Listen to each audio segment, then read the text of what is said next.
to People Are Everything, the show that's a bit like Desert Island Discs, but rather than bring music, I ask my guests to bring the 5 people that have shaped the person they are today.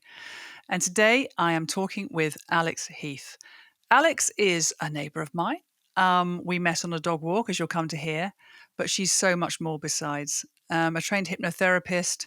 She does extraordinary work with supporting young mothers and people with any kind of maternal anxieties, as well as other issues that she supports. We get into all kinds of things. We hear from her about her family and motherhood and all kinds of stuff. I think you're going to love this. She's really good fun. One thing to mention, not the world's best audio. We had a little bit of technical gremlins, which we didn't seem to solve. So the audio is not quite what I would have liked, and certainly not what you've gotten used to on this show. But it's really worth staying with it because the conversation itself is just so worthwhile. So enjoy Alex Heath.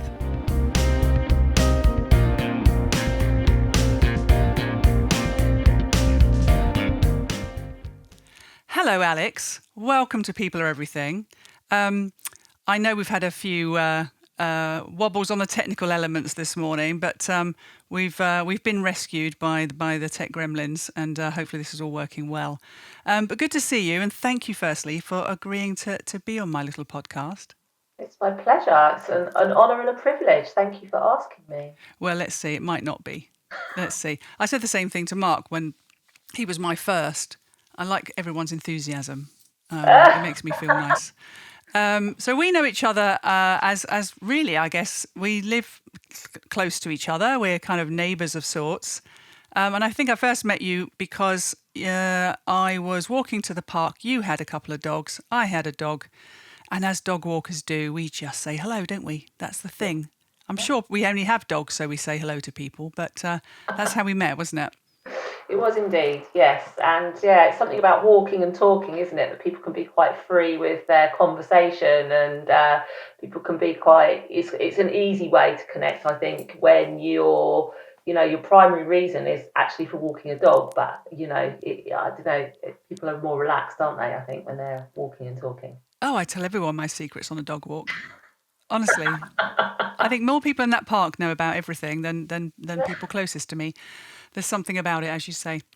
So yes, we don't know each other that well, though. So I'm actually really intrigued about this because you think you know someone because you see them often. I see you often, but we don't really get into things like this. So I'm really looking forward to sort of learning and understanding more about you from this, and which is kind of one of the reasons I'm doing it.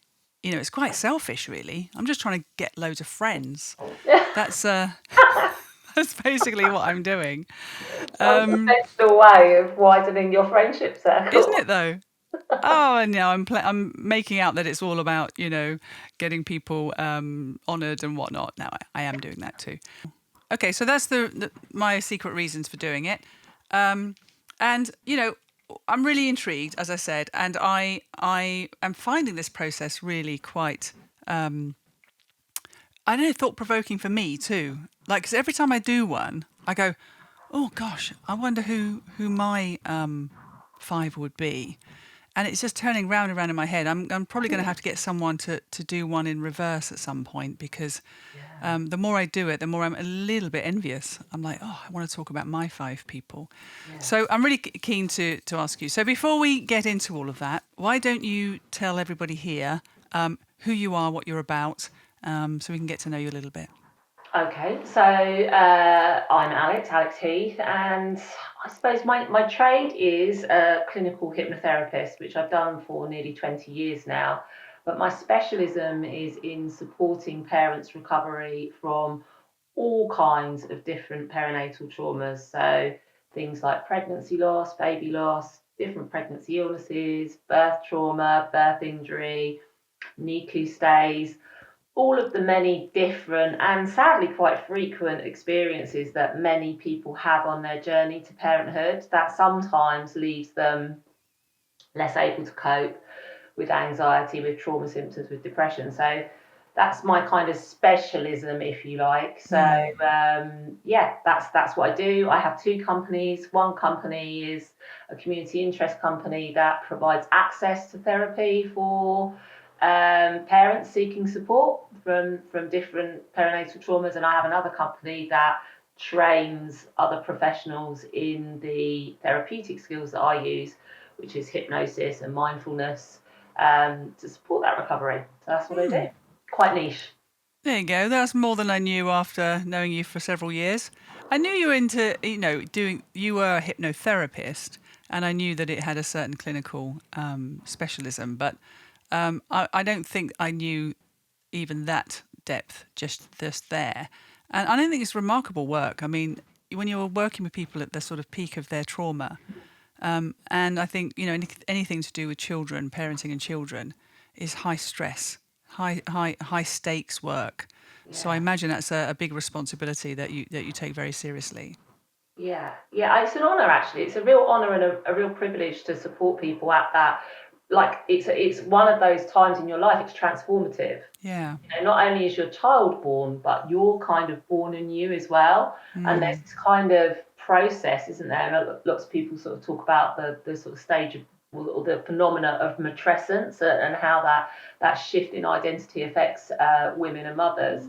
But actually, there's loads of other stuff that goes on. That kind of transition into parenthood affects us physically, mentally, emotionally, spiritually. It will affect our relationships. It will affect our sense of selves. It will affect our future, but also pulls in like generational trauma as well. So it's like a It's a lot. snow globe of like emotion Yeah. being shaken up, and Yeah. parents are just like, whoa.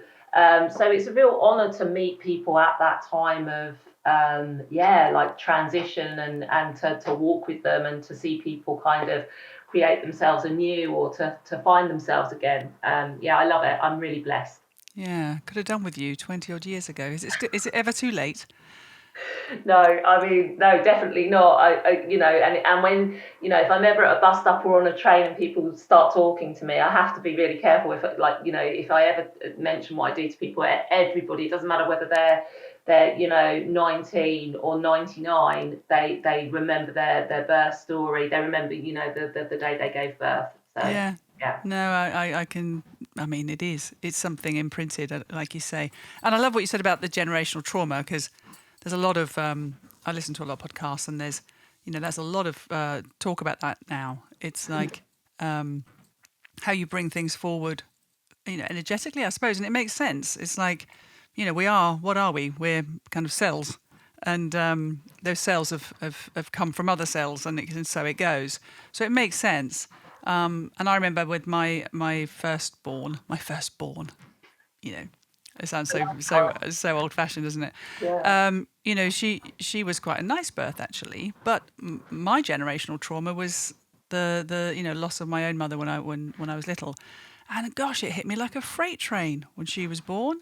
I never even thought about it really. Everyone used to say, "Oh, you lost your mum when you were little. Oh, well, that's such a shame." And I was going, "Oh, I never knew her actually." Mm. And then I had Mia, and I was like, "Wow, okay, now I get it. Now I understand what that loss was really like." But I just blocked it out. So no, maybe sign me up, Alex. There's probably work to be done. Well, we're all a work in progress, aren't we? But yeah, I mean, yeah, it's incredible actually, you sharing that, Julia, and incredible that how it hits you later from the other side, doesn't it? Yeah, Yeah, crazy, isn't it? yeah, really, really, yeah, really, Yeah. yeah. Good. All right. Well, and how have you found? I asked my last guest this, and I was intrigued to hear his response. I'm very intrigued about yours. How did you find preparing for today and thinking about those 5 people that you were trying to sort of focus on? Well, it was a good job that I listened to the podcast that you sent me, because that kind of I was kind of thinking, as usual, I was overthinking it. And so listening to somebody else, I was like, oh right, okay, it's much more straightforward. It doesn't need to be like because I think I probably have a tendency to do that, and to not kind of to devalue my own experience, and to think that I kind of need to make it about something, I don't know, that's lofty or otherworldly. But Yeah, I guess like the people when I did listen, I was kind of like, no, actually, it's more ordinary than that, but absolutely. in a very personal way, in a way that's very sort of meaningful to the individual. So then when I started thinking about it in those terms, I was like, oh, this is quite easy actually, Good. and things came to me quite rapidly and quickly. Yeah. Well, I'm glad you said that because no, you're right. It's not meant to be, I like that word lofty. It's not meant to be lofty. Mm, It's meant to be genuine, and it can be the smallest of things and the biggest of things, can't it? I absolutely. was talking to Jindy, was my last guest, and we talked about chance meetings can have a massive change Yeah. on Yeah. your trajectory or the way of thinking, or Yeah. hearing anything from anyone, or experiencing something. It doesn't have to be, a mentor or something Yeah. grand like that. Yeah, exactly. And it's funny you should say that, because my second person of influence, I don't know their name. Oh, wonderful. Oh, I can't wait. All right, well, let's get into it then, shall we? Because I'm very intrigued by that. And so let's do the first. Who's the first person you wanted to include? So the first person, I guess, who really shaped me is somebody who I never actually met. But that would be my maternal grandfather, whose name was Leslie Pearmain.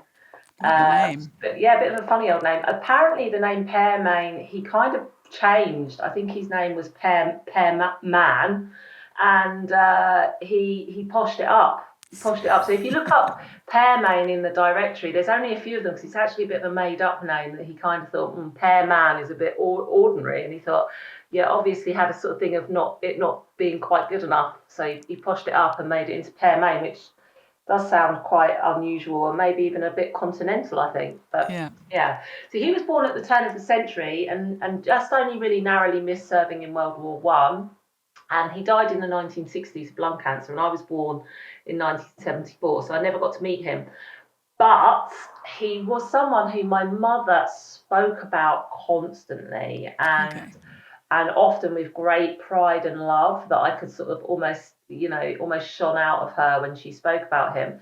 So to give you the context, I'm the last of five children, and we grew up in a very small three-bedroom council flat in an estate in Heston, which, for those of you who don't know, is really in the arse end. It's really the arse end of Heathrow Airport. So there were seven people, one dog, one cat, and an assortment of pet rodents, and I think even a goldfish at one stage. And so my sort of family growing up environment was quite crowded, Hmm. quite chaotic, and often quite stressful. So a very working class, quite a poor environment really, where people worked very hard, but those around me didn't have a lot of hope for things improving or changing. And Hmm. many of the people in my immediate environment didn't have a lot of self agency.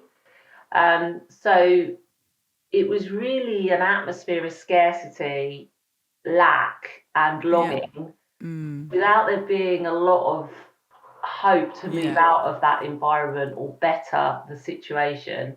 So where I lived, people didn't go on to university, or even a lot of the time they didn't even make it to 16 in schooling terms. Hmm. No one in my family had gone beyond 16. My eldest sister left at 15. My other sister left at 13. So there wasn't really anyone to model self agency or betterment or aspiration. Um, but being the youngest, I went everywhere with my mum, and she often had my ear. So she talked about her own father's impoverished start in life all the time. And he was really the only inspiration that I had as somebody who had kind of made good. Hmm. And I guess that was my mum's way of teaching me that it could happen, even though there were no examples around me. Yeah. She was sort of teaching me that it was possible, and that someone in our own family had already done this before. So Leslie Pearmain was born to his mother out of wedlock with no father, at a time in history where there were no benefits or no support for women who found themselves in that situation. So he started work probably as as a teenager, really, as a bin man in the West Ham district of East London. And yeah, he would have been a teenager, but quickly his superiors sort of noticed a kind of talent with him, and put him forward for a shop steward position in the union, for bin men. And he just really ran with that opportunity and took on more training and more education for that role. And basically, he rose through the ranks of trade unionism to become the general secretary of the Transport and Workers Union. Oh, wow. And he broke a lot of strikes in the 50s and 60s. And in the 1950s, he received an Order of the British Empire, an OBE, Wow. for his work in resolving union conflict with employers and keeping industry going through the war years, through the Second World Amazing. War, when it was really needed. So even though I grew up in quite an impoverished environment, my mum was always keen to point out that her upbringing was very middle class, and that she just unfortunately slid back down the class ladder when she'd married my dad. So it was kind of, I think it was hearing about him that kind of it really was like a little ray of light that allowed us to to know that it was possible, to know that this wasn't who we were. And that's quite an interesting, talking earlier about generational trauma, but it also works the other way, doesn't it? Yeah. Generational inspiration. Yeah. But I can just picture that really. It's like, and storytelling being so powerful, like even within a very sort of intimate, small, direct family, that those stories, they enter your body and soul and mind, and you go, I could do that. And you must have been so proud hearing those stories. Like, it Yeah. would have made you feel something, and maybe thinking, I'd like to be that person. I'd like to be someone who's talked well of by Yeah. generations to come. Yeah. And my mum was almost obsessed about, particularly in the later years of her life. She died in 2021, but in the last years of her life, she was so obsessed with ancestry and tracing family trees. I mean, it used to drive me nuts. And I used to sit and listen to these sort of endless stories about family, and it sort of almost feel like I know them all inside out, really. Um, but then as soon as she left, she almost like passed it on to me. So we sort of like left as now I've kind of got a similar obsession with where I came from and what that meant, and Yeah. the kind of richness of that. Maybe it's a getting old thing. It's not. I don't think it's something that really you're that aware of when you're younger. It's something that you make meaning of as you get older. Oh, definitely. I mean, my kids couldn't care less about my backstory or my ancestors. Literally. I mean, I've written a blooming book, Alex. They won't read it. It's like they just won't because they're not. It's all I don't know. I guess it's all ahead of them, and maybe it's slightly behind us. Yeah, And you get a sense of time and ancestry, and I don't know. Maybe you just get deeper meaning as you get older. But again, back to the storytelling thing. Before paper, this is how we did it, right? We just yeah, talked to each other in small groups and kept the stories going. And I know in some cultures, what do they say? You die twice. Once when you actually die, and once when no one speaks your name anymore. yeah, yeah, So yeah, that's your mum's way of making sure Leslie was spoken about, I guess. And yeah, now here we are speaking about him again. yeah. We're passing it on. We're passing it Yeah. on. Yeah, and I think also just on what you were saying about how the young, and I definitely, remember when I was young, sort of, and it was really probably only up until the point where my mum died, just being almost like having a frustration with the past of like wanting to make my own way and Yeah. wanting to break free of the ancestral code and break free of the family, you know, cast or mold, if you Yeah. like, that you kind of want to smash it up and you want to Yeah. do, you want to make your own way, you want to build your own path, you want to have your own story, don't you? When you're young and you're forging your way ahead. And then I guess there's something that happens, like it's probably around middle age when you start writing your own biographies and that sort of thing, when you start sort of thinking, oh yeah, like I don't know, about the meaning of that and why and what it's for, and yeah. Do you also think it could be that when our children, when they're little, they're experience us in sort of early middle age, and we represent something, but they're kids, so they just see us as, we're just mum, right?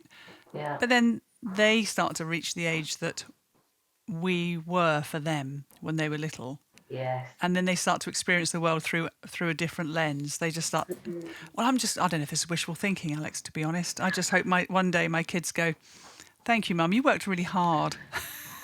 It must have been hard for you. I look how hard I'm working with my kids, and it must Yeah. have been hard. I want some empathy. I guess That's what I'm really trying to say. Yeah, recognition and Yeah. empathy, and yeah.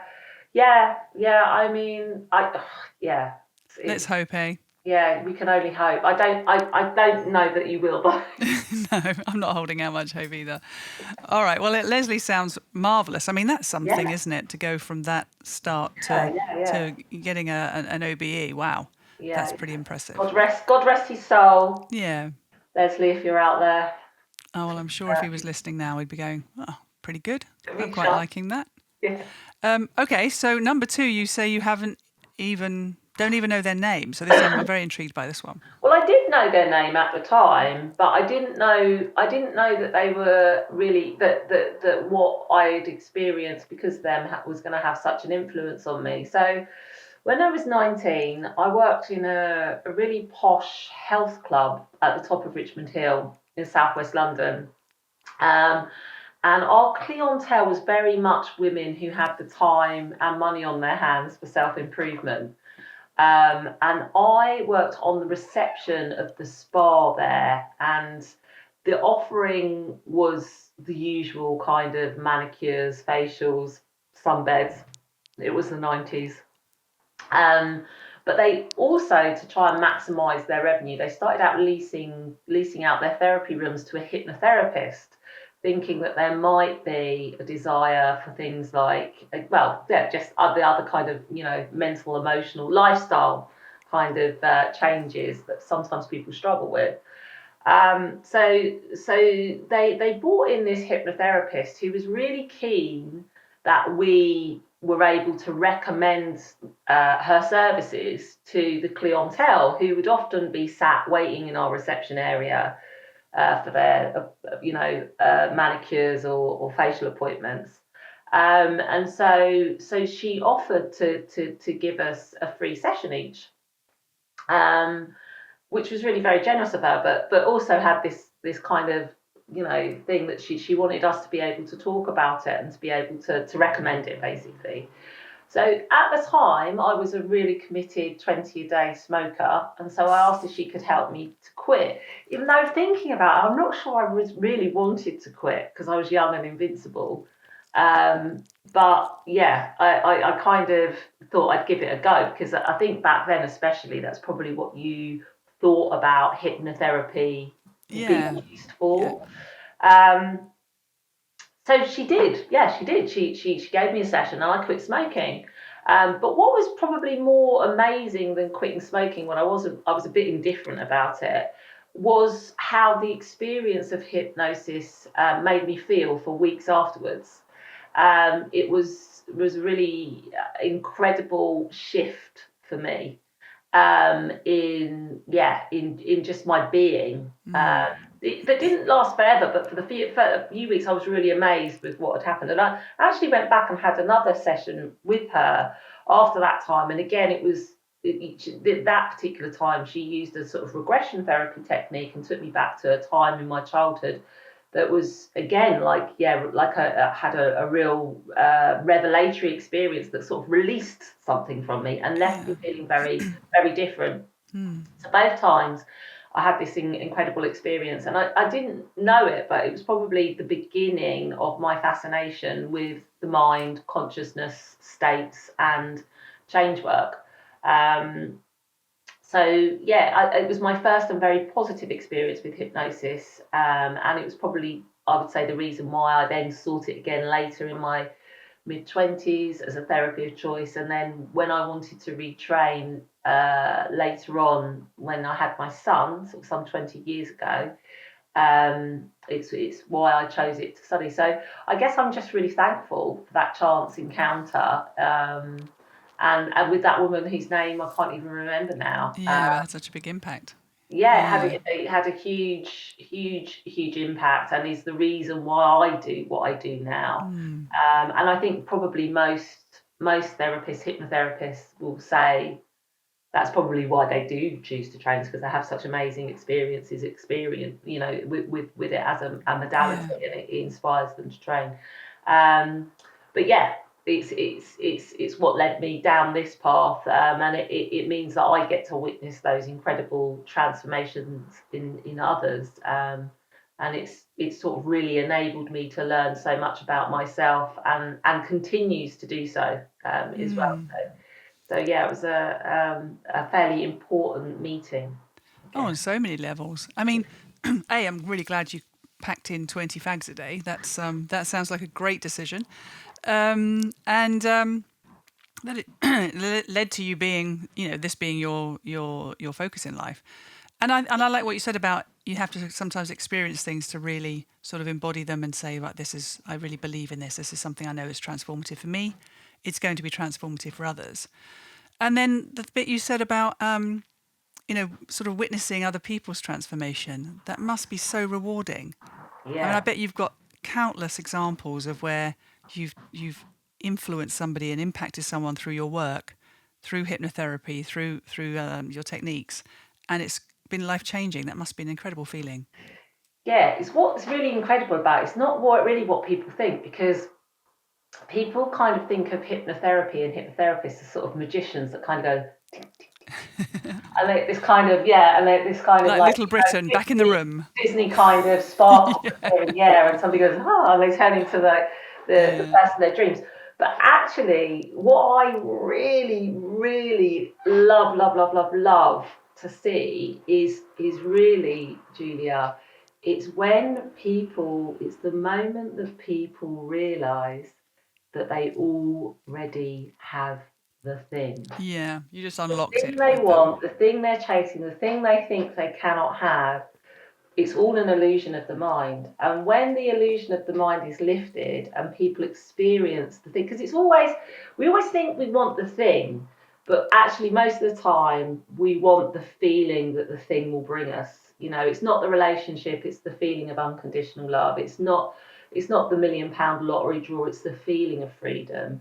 It's not the job, it's the feeling of satisfaction or whatever. Do you know Yeah, what it totally is? agree. It's the feeling, and that's the beauty. Is really reconnecting, really seeing people as they discover themselves whole as they are, without the illusion of the mind, which always tells us that we're separate. Yeah. And so at that moment, the veil is cast, and people see for the first time. They're like, "Oh yeah, no, it's there all along," and that's change, and it happens in an instant. And Yeah. it can happen. It can happen conversationally. It doesn't really necessarily. Often, it's not something that happens under a spell or under deep relaxation or hypnosis. It just is a realization Yeah. that An it's an aha illusion of moment. the mind that we can't have it. Yeah. Oh, I like that. I have not heard it sort of succinctly put like that before, which so I enjoyed that. That was, you know, I think I said something recently about what this life is for me, and it's about the experience of it, and not the gaining of anything, but actually the if there is any gaining or getting, it is those things you've just listed. It's like contentment and peace and feeling whole, like you say, and freedom and satisfaction in life and general kind of wellness in the whole sense, not just kind of not even mind body.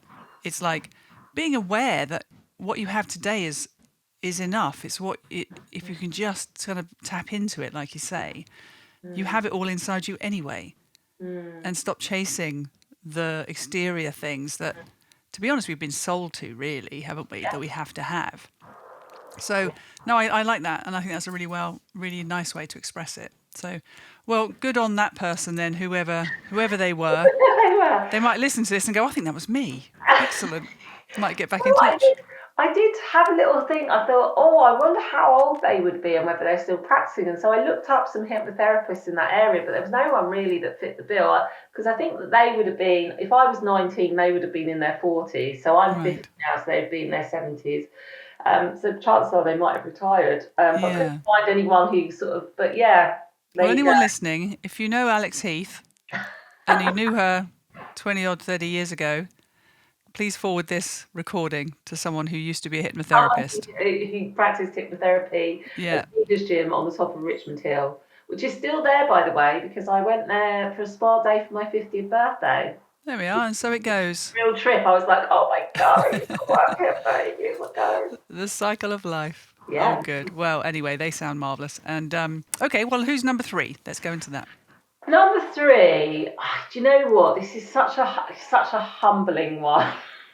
It's a real humbling one because my third person is my husband Steve, Okay. which I've sort of this. You know, when I was saying, oh, you know, I sort of wrestled a bit because I was like, oh, but it feels like a lot of people would say their partner, or you know, and I felt like I had to come up with something that was. But in truth, Yeah. he is such an important person in my life because he really probably was the first and maybe even the last person to ever really be able to give me love unconditionally, which I think is an amazing blessing Yeah. in my life. And I think, you know, it's as you said, Julie, it's really easy to get caught up with the striving and the obtaining and the chasing and the hustling and the moving and the all of the things that kind of, you know, our mind and advertising market persuades us to do. But you know, so often we forget the incredible gifts that we give each other as humans, and that really is possibly the biggest gift that I've had, and you know, I shouldn't take it for granted, yet I often do, probably, if I'm honest, in the wonderful way that you can when someone's love's unconditional, because they're not ever asking for you anything back. They're still just going to carry on loving you, which is an awful thing to say, but is a truth to say, I think. So yeah, I feel like he had to make it on the list for that,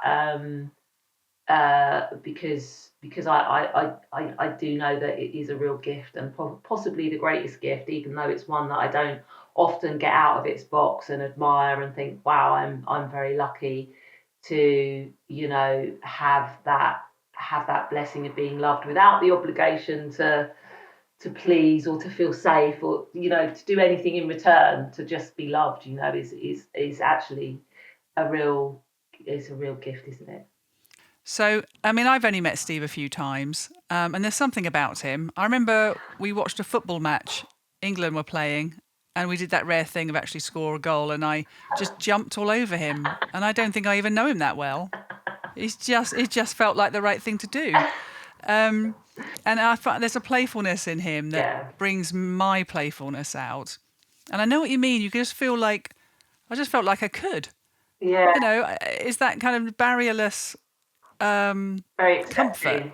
Very accepting acceptance. person, Like, yeah. I'm just going to dive on him and it's going to be all right. I can't really say that about most people I've only known a few times. Yeah. So there must be something special about him Yeah. for me to do that. And you know what? He's a bit of an enigma, Julia, because he does have this sort of thing of openness that is very attractive, and makes him very good at his business, and Yeah. a very personable person. But there's another thing about him that's a bit of an enigma. You know, like you and I are very like, right, we'll tell our life story to someone we meet down the park, The park. or wherever, the bus stop, wherever, in Waitrose.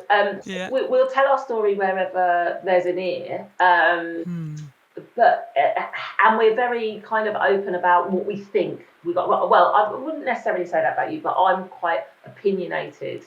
Yeah. I think when I was younger, particularly before I met him, I was really strident in my opinion all the time, and very kind of, you know. And to meet somebody who really wasn't like that, it kind of, even to this day, I'm not sure whether he doesn't have opinions or whether he just really keeps them close to each other. But of course he has opinions, but he doesn't. He's not as. It's whether he has opinions, but it's whether he's judgmental. Like I think when I met him, I was very opinionated and judgmental, and it's almost like he either does have opinions and judgment, but he just never shares them, not even really with me. Well, Interesting thing. there's almost a generosity in that, isn't there? Like, I feel sometimes when I'm sharing all my opinions, I feel like, oh, God, I hear my own voice and go, shush now, you know? But there's a generosity in just sitting back and letting other people share theirs, or keeping your own counsel, or only speaking when you really feel like there's going to be a need for an impact. And I think we are similar in that way. I think if I have an opinion, it's usually shared. But I think it comes from a place of just wanting to help. I honestly, because I do have a bit of self-awareness in the sense that I can finish a meeting where I've said a bit too much, like I've taken too much airtime. And so I am self-aware and I go, oh God, why did you do that? And I think back and I think, well, in the moment, I was just excitable. I'm excited. And I want to share this thought and I want to help get things better. But of course, sometimes it's just good to sit and say nothing, isn't it? I must practice It's not that. me. No, I'm the opposite. I'm like, give me a microphone. Yeah, exactly. Likewise. And how about this though, Alex? I test this theory sometimes because I do often get this. Oh, Julia, you just sit back for a bit, let other people speak. So now and then I get all petulant and go, right, I'm not saying anything then. Like this. And then like nothing happens. And I'm like, see, you needed me in that moment to nudge things along. Yeah. And I don't think it's any coincidence that I'm doing this. Yeah. This now. I mean, talking to people and inviting people to share things and talk themselves and generally kind of get to know people through conversing is probably my favourite thing to do. Yeah, I think I felt one of the things that I felt on meeting you is that you really do have a genuine interest in other people that makes you very charismatic, because that I believe that is the secret to charisma, is just really genuinely being interested in other people. People will always want to be listened to and heard, and I think if you have a good pair of ears for that and you're genuinely interested, it can sometimes make you a bit vulnerable to people who are like, oh yeah, here's a pair of ears. But yeah, I feel like it's I feel like it's not a one-way street. I feel like there's traffic there going in both directions, Julia. So you don't need to worry. Okay, good. I will just raise your hand if I'm talking too much. How about that? And anybody listening won't see. We'll just edit that bit out.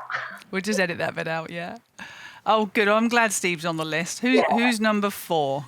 Well, again, I mean, I did have this conversation with my children, and they were like, "Well, we better be on there."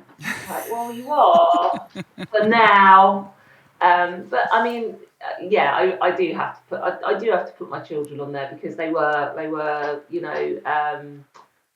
life-changing moments, really. Becoming a parent was just such a big thing for me because I didn't really cope very well. I had a really hard time, and I even had the support of my own mum at that time. And that's why when I read your story, Julia, I was just like, oh my God, what an amazing woman that was able to sort of and just really enjoyed motherhood so much, even though you didn't have that support and you didn't have that template, but it was still in your heart. When you hear, I think that's something naturally that women in particular do, but certainly at that kind of motherhood stage, kind of compare ourselves to others and look at others and go, how did they have that and I didn't have that? And certainly I really struggled in that first year. But again, that was probably why, as I got older, I was comfortable talking about those more difficult experiences of parenthood, because I'd been really open and honest about some of my experiences. And so that kind of really helped in, I think, attracting other people who were experiencing the same, which is why I sort of came to work in this kind of parenting specialism. And And I think on another level, just, as my son's got older, he's so different from me, my husband, and even our youngest, that we're all just a bit fascinated by him. We're all a bit like, what's he going to bloody do next? Like, he's just not like any of us. And so we're all a bit kind of like slack-jawed sometimes, going, don't get it, Yeah. And I think that's just such a wonderful thing about being a parent. For me, my experience was, it's bloody hard. Like, those first few years, so hard, so hard. And I had all the help, Julia, and I had everything, had all the privileges, and I found it hard. And but then as they get older, what a wonderful gift, just seeing them grow and do these amazing things, that are totally surprising, because they're not, they're not anything that I would have expected. Well, like you said about traffic earlier, it's a two-way street with your kids. They teach you something about yourself every day, don't they? I had a very heavy conversation with my daughter recently, and in her grand old age of 23, taught me something very fundamental about myself, and which only she could probably have unlocked because she knows me so well. And it was really, really profound and quite sort of, unexpected, like you say. And don't get me wrong. I mean, I was very careful in my book to make sure the other side was painted, because I found it very hard too. I really struggled in those early years. I didn't cope that well with lots of things. And I think it's really positive. It's a bit like menopause. Everyone's talking about it now, which is marvellous. And I think it's, we were always, I know, not so much now, but our generation was still meant to be stoic about all of these things. We were still not meant to talk about the hardship of motherhood. We're only supposed to sort of bask in the glow of it. And I think more and more women now are starting to say, actually, of course I love my children, but it was incredibly difficult. Emotionally, it was physically, all kinds of mental health challenges around it. And and also just remembering that there's a person called Julia and Alex in the middle of all of this, because you lose yourself, don't you, when you're a mum? Definitely. My experience was definitely one of being burnt to the ground to be risen again. A definite phoenix from the ashes moment. Yeah. But I think that's the thing, isn't it? We're not very good generally at holding two opposites with the one set of hands, and those opposite truths it is really, really hard for lots of us, and I think everyone will find some aspect of it hard. Listening to thousands and thousands of women, everybody has a different experience, but life is life, and it's you don't get the rose garden without the rain sometimes, as the famous song would go. But I think with there's a lot of, we talk about toxic masculinity, but I feel like there's a lot of toxic ideals around motherhood as well. Yeah, one definitely. of those things is that we're not allowed to talk about the fact that it's fucking hard. It's not well supported by government, society, or culturally even. There's not a lot of acknowledgement of that toll, of that mental, physical, emotional toll, but we still love our children. Both of those things are true. And so I think women aren't used to sort of asking for more support, talking about how difficult it's been for themselves, or asking for what they need, because they think that means that they've failed, and that they don't love their children. And that's not true. So I think there's still a long way to go about talking about those two opposites, holding them with both hands and saying, look, you can not enjoy it and still love your children. And if you don't enjoy it, it's probably quite natural, because it is fucking hard, And lots of us find it that way. And there's just not really a lot of, Paloma Faith is fantastic for talking about this stuff. She has such a voice at this moment for, and there are sort of, but we need to keep on those kind of conversations about how difficult it is for a lot, because maternal suicide is still the leading cause of death in the first year of a woman's life after having a baby. Oh, well, it's well, firstly, let's shout out to Paloma. I saw her recently at a concert, and she's just brilliant. Yeah, I've been following her career from the beginning, and huge fan of hers. And what you were saying about the toxic femininity. That's really interesting. I made some of the best friends and I still have them in my life now. We share one, don't we? We do. Um, Or lovely. at weekends. Yeah, I get quite envious. I think she likes you more than me I now. haven't seen her for a long time. If that I don't makes her believe feel it. any better. I don't believe it. You're her favourite. But we share a friend in Yvonne, and I met Yvonne at a mother and toddler group, and been really close friends ever since. So she was the, like you say about two hands, she was the positive, and many others as well. I had some really great women in my life back then. But I do remember going into a mother and toddler group with Mia when I was literally, it was my first outing with her.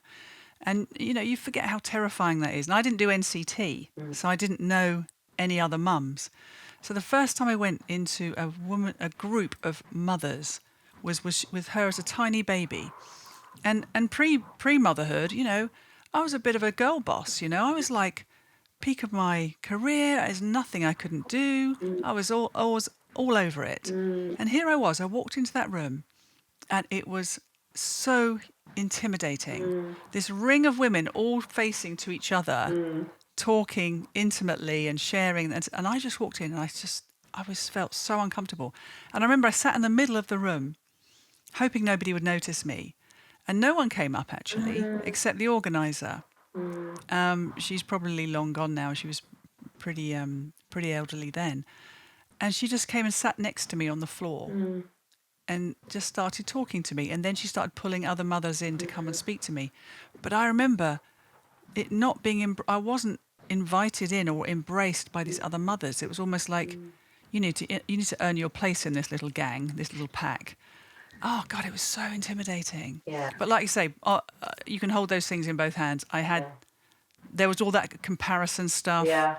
Oh, my baby's doing this now. Quite And my political this. as well, parenting now, The what? It's quite, parenting, early parenting can be really quite political as well. Like, the Oh, way that you're definitely. feeding, the way that you're, Oh, sleeping with your child or not sleeping yeah, with your everyone's got an child. There's opinion really about this. choices that can really be divisive. Yeah. Yeah. And you're right, a little bit of honesty and openness and vulnerability would go a long way. I'd love that to replay that whole scene and everyone just looks at each other and goes, "Oh my God, this is so hard. Yeah, I don't know what I'm doing half the time. It's scary." it's really, really, Yeah. really good. There's a really good Australian. It's called The Letdown. That's what it's All called. right. So anybody listening to this, definitely check it out. It will really resonate, especially if you're a new mum or have been through that experience, because there is a scene exactly like that as you describe it. And there's one woman espousing how wonderful her home birth was, and another woman saying, "Well, I still can't pee properly or poo at all. It's been 6 weeks now." And there's all these kind of, and exactly as you say, there's this kind of just group of mismatched women who normally, without children, would never find themselves thrown together. Yeah. Yet because they have had children, they are. And I think there's something interesting about vulnerability that vulnerability in groups very often can, unless it's got a strong leader who brings everyone together. Vulnerability, when we're feeling vulnerable, is the worst. When we feel vulnerable, it's a repellent to everyone else. Yeah. It's not a drawing in. It's Yeah. people sniff vulnerability and they're like, "I better stay away from that."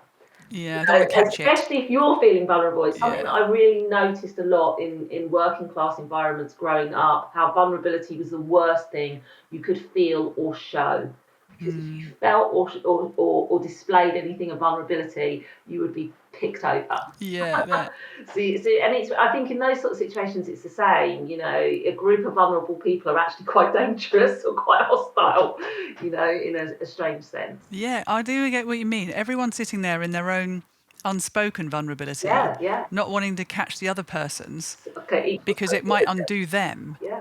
But actually, if somebody could just unlock it and go right, like you almost want someone to go like tap on a glass and go ting ting ting ting ting ting. Now everyone stop it. Everyone just stop it. None of this is real. None of this is authentic.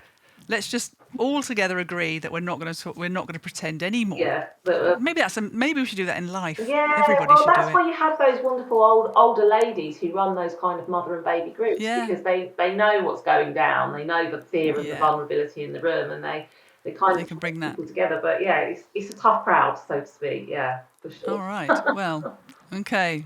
That's motherhood. I'm sure we could talk for hours more about that. But okay, so let's move on to the fifth and last one then. Well, the problem is I have two children, so I can't have the first one without the second one.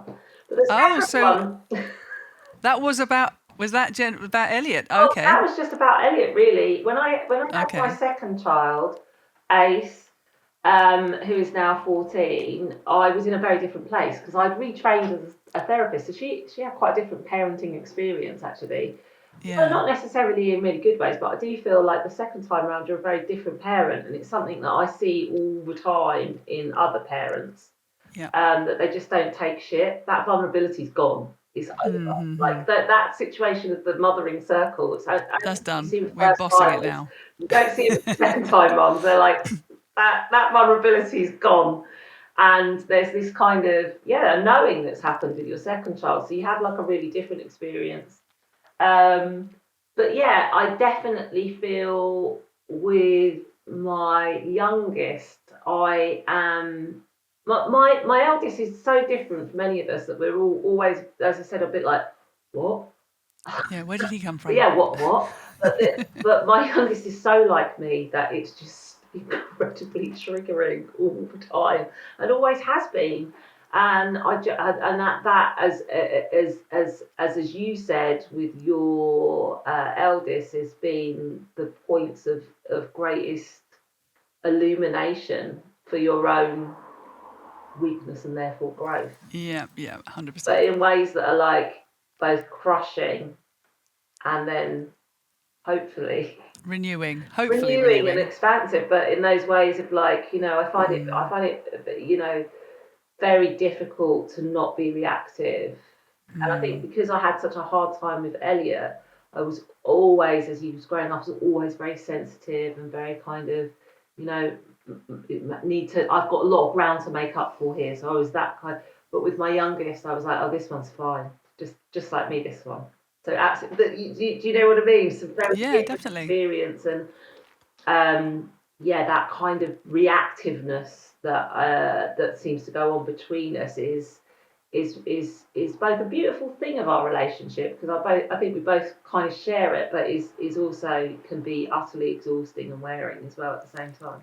Well, it's that sort of grit and the oyster thing, isn't it? It's that agitation. Mm. They're agitating you and making you have to do and look at things, look at yourself in a very different way.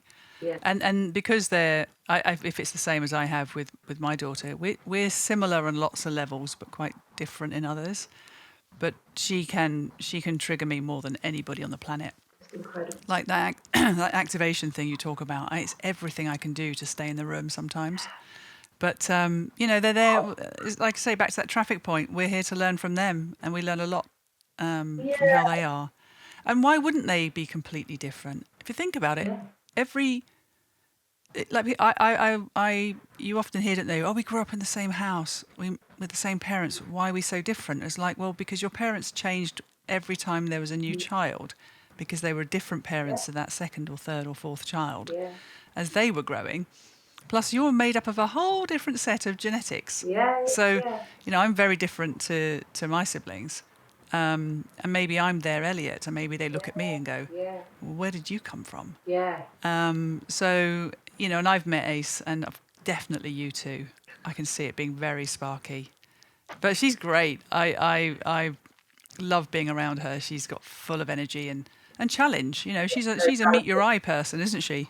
she's a what? Sorry. A meet you in the eye person. Yeah, which is but can be just uncomfortable when it's Yeah, for 14, you're like, I feel like I need to bring my A game when I'm talking to her. yeah, she's fierce. She's fierce, and she's full of self doubt at the moment. But you think you're going to be fine. Oh, You're she'll just be going to be fine. so fine because you're so like you can't have that much fierceness Yeah. and it not translate to something like incredible as you grow. But yeah, very very challenging and very just it's funny what you're saying about siblings and the differences and the similarities. And I know you come from a big family as well, and it's you're all so different. And I often do, especially now that my mum has passed, I often do think of her and her relationship with her children that was very very checkered. She had five. You think surely there was a greater chance of more, connection. But in truth, she really struggled with a relationship. I had a great relationship with her, but probably only me and my brother really, truly, and it's something that I think when I had children really played on my mind. It was this thought, almost like an intrusive thought, but a belief that my children wouldn't like me, or that it would be the worst thing in the world to me if we didn't have a really good relationship, a really tight relationship. Because I thought, God, my mum's worked so hard for this five. Yeah. What? For what reason? Not even a Mother's Day card or a visit at Yeah. Christmas. Do you know, like, why? And of course, love is unconditional, and so you can't, or should be, in its idealised sort of form. Yeah. But really, I think that always sort of stuck in my mind when I had children, and when I had children, I think that's why I found it so difficult, was this sort of thought and that sort of generational trauma of kind of thinking, well, it's a lot of pressure, isn't it, to kind of, get that relationship right. Other relationships you can, if it They're works out optional-ish. fine, Yeah. you can't ever really do that with a child, can you? No. You never really, and I sort of see how it's affected my sisters to not, be present when my mum died, for example. I just had the opportunity to do, but didn't, because there was no relationship there. Yeah. So you sort of think, oh, that still I think plays on my mind, and again is a trigger with me. So I think, well, that would be the worst thing if we were to ever, not be close. But that's the perennial problem of parents, is like, how much do you want to be liked versus how much you want to lead. Yeah. And that's the And that's the perennial problem. Exactly, and my daughter knows that exactly. She's really exploited that loophole to the full. Mine too, actually. Oh, good. Well, listen, I'm glad we had space for both of them to be spoken at. I'd be in trouble if I didn't. Oh goodness, yeah. I did wonder. I was thinking, you're brave. And you mentioned Elliot so far. So we've done the 5, and my next question really is, and you've touched on it a few times anyway, how you've kind of recognized these people in terms of how they've influenced you. But do you see very clearly how these 5 people have shaped the person you are today? Yeah, definitely. I mean, I have an amazing life. I have an absolutely amazing and blessed life, and a life that's very different from when I grew up even. So, and that's all about the people that I've met along the way, I think, for sure. Yeah. Good. All right. Well, so it seems a bit odd to ask someone who pretty much gives support to quite a lot of people for a living how you're going to pay it forward, because you're already doing it. But I just I like to ask this question because it's a little bit of a manifesto of mine anyway, with regards to why I'm doing this, is to have people focus in a bit on it and go, right, I've had all these great people shape me. I've had people invest in me, believe in me, etc. Whatever the experience. How am I going to take that forward in my behaviours and also my actions? I feel, it's a big one, isn't it? I feel for me, continuing to commit to my own practice of mindfulness, and being present with what is really important, and teaching those values. I am a therapist, but I kind of feel that as much as anything, and maybe this is a direction that my career will go in more, is being more of a mindfulness teacher rather than a therapist.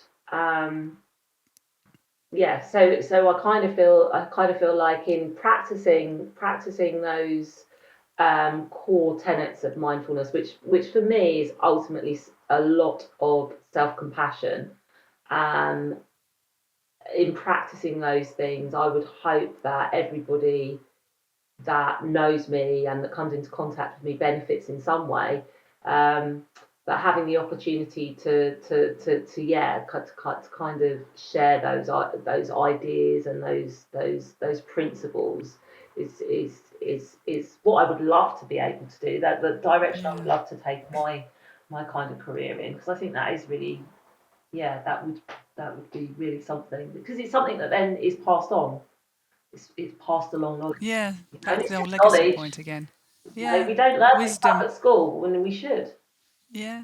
No, I think that's the nicest thing about getting a little bit older. I know we're roughly the same age, is that it does start to become a bit of a torch handing thing. You know, you want to share the wisdom and the knowledge and the things that you've learned along the way with other people. I think that's very, I don't know, feels like a life well lived when you're able to do that. And the idea of mindfulness as a self care thing, I like that, because I think when most people who don't, I mean, I've done a bit of mindfulness in my life, but I've generally, it has been a sort of a self soothing thing for me, which was, something I still struggle with in my late middle age. And mindfulness is sort of calm yourself through that kind of practice, and that self giving yourself the love that you need in that moment. I think that's really powerful and very necessary. I think, again, we're always looking externally for people to give us what we already have inside us to give us what we need in that moment. So anything that does that, I think that'll be good. I approve, Alex I'm Heath. glad I've got that seal of approval. That's what I came for today. And Absolutely. I'm Well wearing done. that badge. Yep. Tick VG, as I used to say at school. Okay. So, final question. And I did give you a little bit of a warning about this.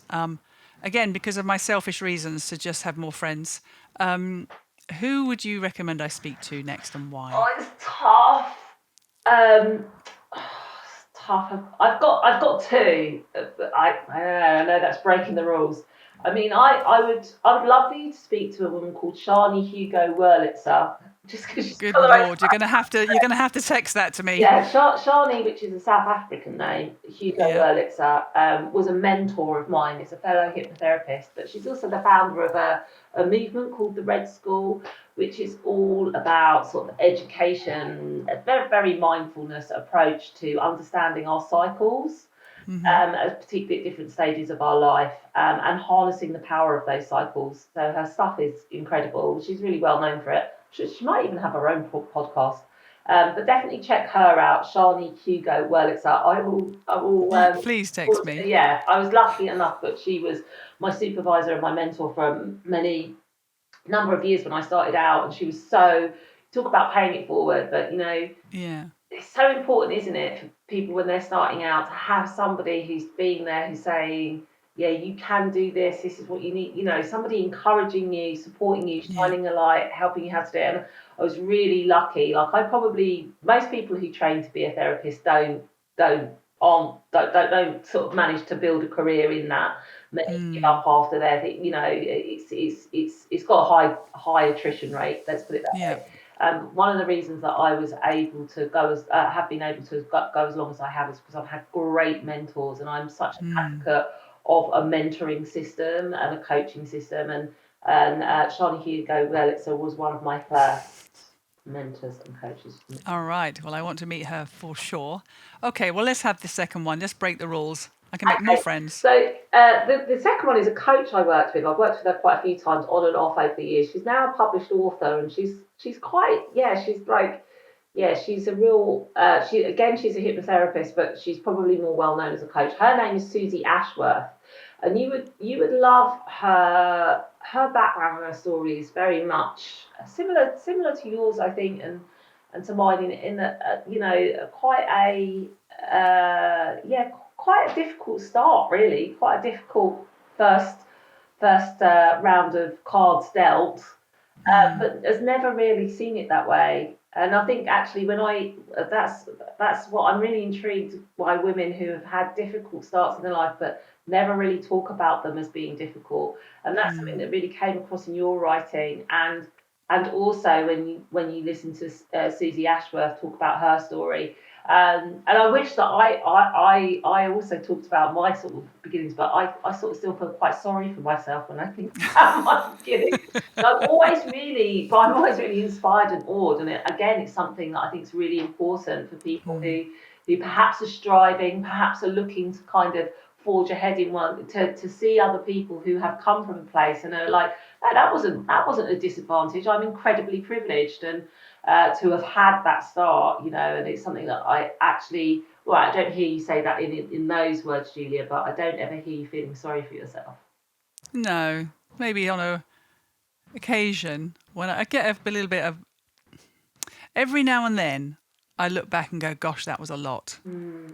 And I still feel a bit overwhelmed by it on my sort of weaker moments, but never sorry for myself. I just feel like, oof, can I have a little rest? I don't really want any more.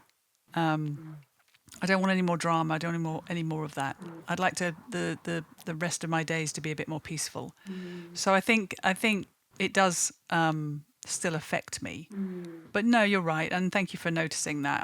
I'm not a woe is me type. I don't, I can be very compassionate to people who are, but it's not something in me. It's like, and that thing about privilege. Someone said, "Would you change anything?"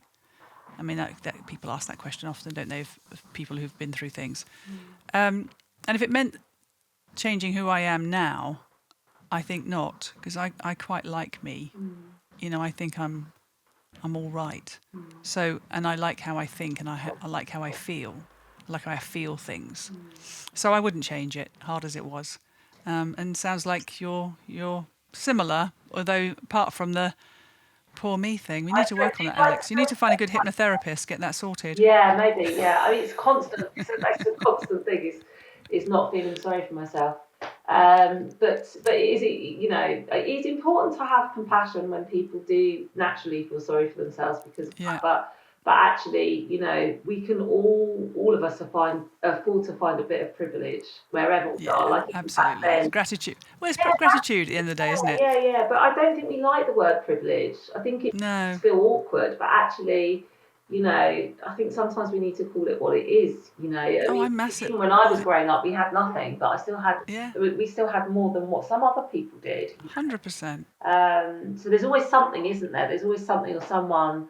So I think those kinds of recognitions. Anyway, Susie Ashworth, straight largely from the point, is very inspirational. All right. Incredible coach, and I think we'd also enjoy the subject.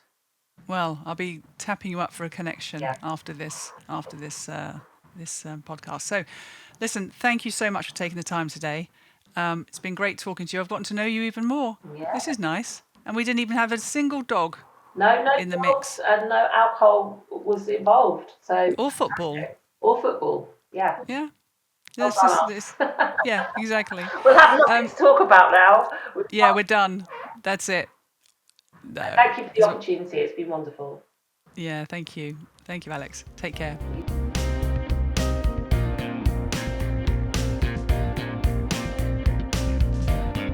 Well, that was a lot of fun. I really enjoyed that. As I said earlier, you do know people, you get to know them over time, but how often do you get to sit down for a good hour and ask those kind of questions to a friend? So I very much enjoyed that. I hope you did too. If you did, please like and subscribe to People Are Everything, and maybe share it with someone you think may have enjoyed that conversation also. Until the next time, take care. Bye-bye for now.